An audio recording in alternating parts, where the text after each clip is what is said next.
spada v sklop dogodkov projekta Lingve Mundi. Projekt, ki v središče postavlja spodbujanje, varovanje, širjenje manjšinskih jezikov, ki so v tem obmejnem prostoru soustvarjali jezikovno, zgodovinsko in kulturno dediščino.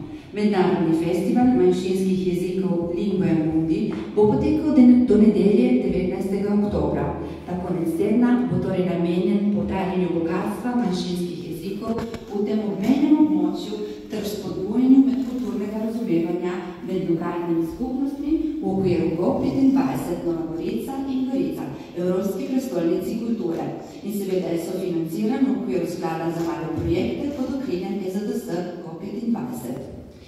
Gentili visitatori, gentili signore e signori, cari amici, benvenuti alla Crocevia del Mondo, il Coglio e la vita al confine. A questa mostra, che oggi nell'ambito del progetto Lingve Mundi pone al centro la promozione, la tutela e la valorizzazione delle lingue minoritarie che in questo territorio di confine hanno contribuito a creare un ricco patrimonio linguistico, storico e culturale.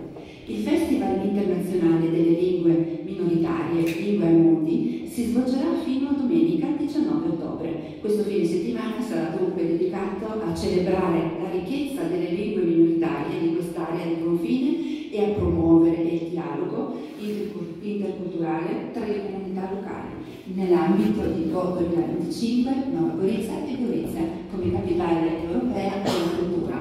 Tutto questo finanziato dal fondo gestito da JETCO Small Project Fund. Bene, ma prima di entrarci nella mostra vi invitiamo ad ascoltare Miha Spacial, che ci dirigerà adesso con un brano. Predno vas spustimo sam razstavo, pred nami gospodje, prisluhnimo še Mihi Spacialu, ki nam bo s harmoniko zaigral Ne čakaj na maj.